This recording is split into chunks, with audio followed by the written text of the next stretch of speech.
All right, guys, good morning. Monday morning here. We've had 1,000 things going on since I've done the last live drive chat. Let's go over real quick a few things. Card care, cleaning, PSA, don't care. They've been allowing you to do it already, and they know about it. They all watch Kirk's videos. At this point, they're all married to each other, and nobody wants to not make money and not be successful. So, yeah, it's just going to keep going. If they can't detect it, it passes through. If they can't detect you trimming it, it passes through. That's how it works. We all have already said a lot of people have cards in their collection either been trimmed, and everybody probably has one if they bought anything new that's been cleaned. Because let's face it, I would say, let's get the be nice number, 50%. We know it's higher. 50% of cards have already been cleaned with some solution outside of a little spit and elbow grease. We just don't know what the long-term ramification is. This is something that, a few people brought up, including Dustin, especially with the Orlando situation where a stain came back through a card, which is very possible. It's like a carpet at your house. You clean it. Ooh, the spot's gone. And then everybody walks over it for like 3 or 4 or 5 days, and that spot comes back again because it's an oil stain or a grease stain. And that could be the same thing with what's on the stupid card. So it is what it is. Move along. You're going to use it. I don't really care. At the end of the day, what I was saying is the majority of the people buy these cards for the grade in the case for the registry. Otherwise, you buy the card in the case to sell it. Any modern card, do you even look at anything past it saying PSA 10 or authentic auto 10 or whatever it is? No. So we move along. Next up, football. Holy crap. Has everybody changed teams? It's like musical. Quarterbacks, key players, top players, players that have been places for a while. It's going to make probably for the most interesting season starting up, to be honest with you. You have so much unknown known movement that has unknown outcomes yet. We don't know how this is going to play out one single bit. Okay?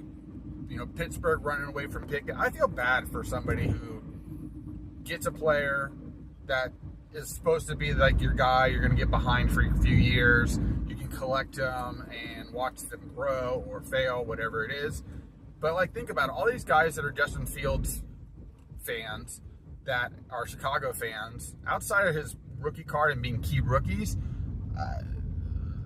the nosedive that should be happening on that over time is going to be ridiculous. Kenny Pickett. I've already seen people selling Kenny Pickett stuff that normally they would hold on to because if he does well or just has a good look. Now, remember this.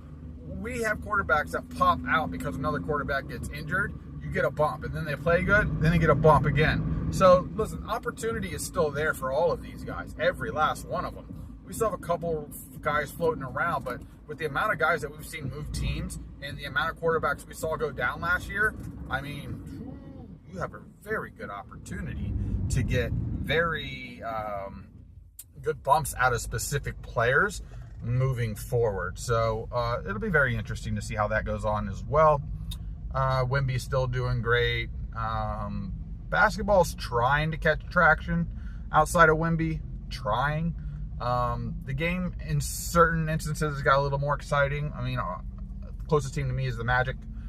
They're very exciting, a young team, but everybody's like, oh, they're going to go nowhere. Listen, they might surprise you. So when a team plays team basketball in this league, true team basketball, you can win any game possible because everybody else is reliant on 1 or 2 people only.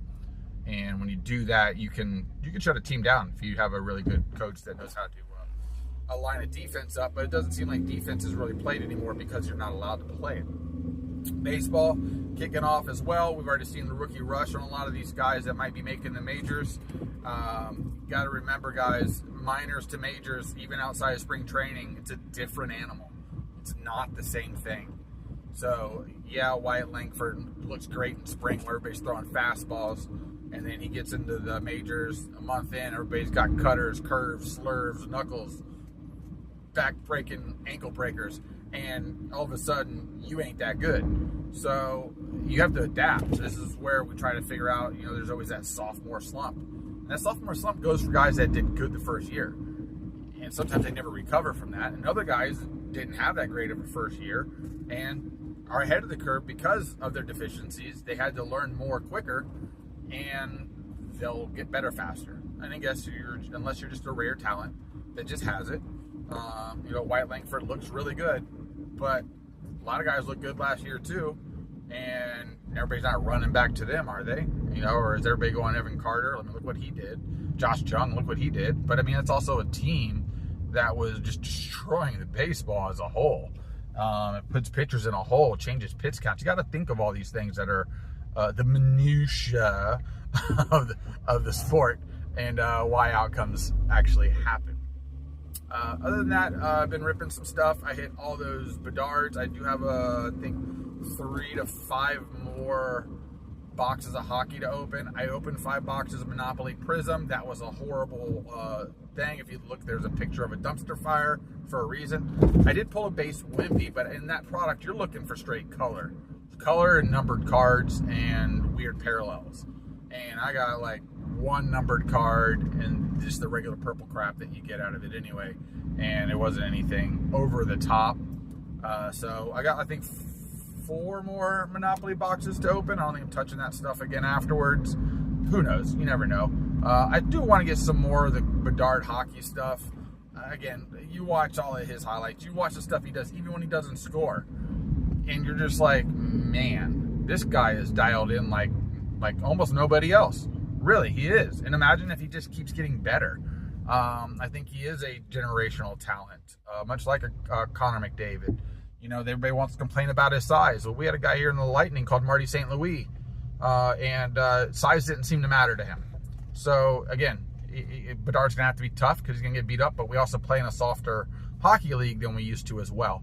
So he's going to get a lot more leeway, and don't be surprised if some rules change to make it more exciting for Bedard-type players to continually look better and play better. That's just the way it's going to be because the kid's nasty, all right? He's got the it factor for sure. And I'm excited to watch him play at any given point and go and highlight. I look for highlights for the guy, and that's a big deal. I mean, and then football with Stroud. I mean, Stroud, Wemby, and Bedard, if we want to do the 3 guys that kind of came in 2023, who else would you stack on top of that looks like elite moving forward? And that's exciting for us. We got all the old guys finally getting out of the way because these guys play to their 40s now. So, do the new guys play to 42? I don't know, maybe. I mean, I'm just waiting for the guy that goes up 13, 14 season in. I'm a guaranteed Hall of Famer. I'm just going to hang it up. I don't need to keep playing. I'm not trying to be the all-time greatest receiving guy or points guy or whatever. I did it. I was awesome, and you can just rank me based off that criteria and never have to worry about losing face as you get older and maybe not being able to produce as well. If they're at the top of the game, they stay. If they start to feel like they're losing track and money's good and they want a second career, let them go, guys. But that's just a little chit chat coming through here. I'll be on the Card Hunter channel, which is Ziggy's. Ziggy, how many channels you have now? I don't know. The card, he probably has 3 channels, 2, 5 names. But we're going to be on the Card Hunter Wednesday night, I believe at 9 is when that starts. So go look up the Card Hunter. If I can remember to find the link, I'll throw it in this video at the bottom as well. Monday, the 25th, I believe, I'll be on with Rolling with FD. I believe that's also at 9 o'clock at night. I'm watching a car getting ready to hit another car to go around a moped. That's fantastic. And I might pop up somewhere else here or there. I'd like to probably go live for a rip to where I just, you see me ripping and I'm just talking. Kind of like what Neo does sometimes. It's easier than having to record a video and then put it out. And I don't know if y'all would like that. Definitely want to do that as well. I did not go to the Similar Card Show this weekend. It was my wedding anniversary, so that was dedicated to my wife and my family. And we have the Clearwater Show coming up this upcoming weekend. It's a Friday, Saturday. Saturday, I know Eric Rett, who's an ex-Buccaneer, will be there signing. I don't know if they've announced any other signers at the moment.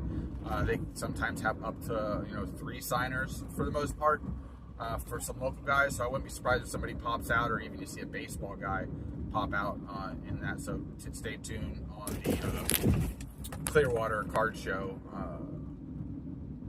I guess advertisement they put out usually on Facebook and on Instagram. That's called the Bay Area Card Show is when theirs comes out. And then after that, followed up by the Tampa show and just start our cycle at that point all over again with our shows here in the area.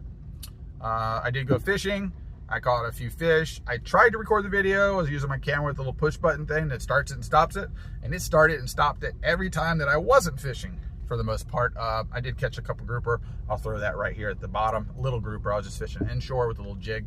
So this gives you an idea. I do catch fish. I do go fishing. I just don't show it all the time. It's really hard to videotape yourself while you're fishing. But I think I'm going to strap up a GoPro here and, you know, get out there and get some footage. I do need to do more fishing. It's blowing up right now here in the area. And just everything's kicking off. We're going to have a cold front come through tonight. It's going to kind of stop all the fish from probably moving too far out. But there's already snook on the beach. We're in a full spring pattern. We got tarpon, mackerel, kingfish. Snook, like I said, trout, redfish, flounder will be pushing in, snapper. It's going off for us in this area here, fishing wise. So hopefully I can get some of that content to you as well. And hope you all have a good weekend. Thanks. Beautiful day, a little breezy, but beautiful day out here. There's a skyway over there in the background. I'm gonna go try another spot. All right, got a baby gag right here. I'm gonna let him go. A whole bunch of bait down here at the bridge that's getting hit. That's where I just caught that little grouper. You can kind of see when the bait comes up, it ripples because something's chasing it and everything's trying to get to the surface. Ton of greenbacks though here. Ton of greenbacks. And right over there is the boat ramp over here at Fort DeSoto. So just giving you an idea. Let's keep fishing. Another baby gag right here. You can see these little gags. They like these shrimp though. Dragging them on the bottom.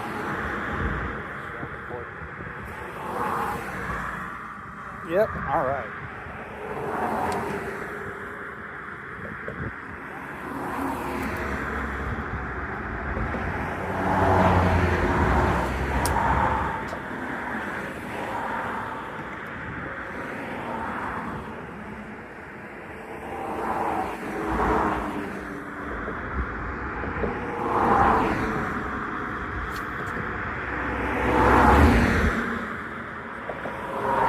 Here, I'll show you what I'm doing.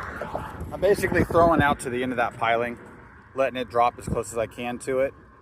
And once it gets on the bottom, I'm dragging it and giving it little pops.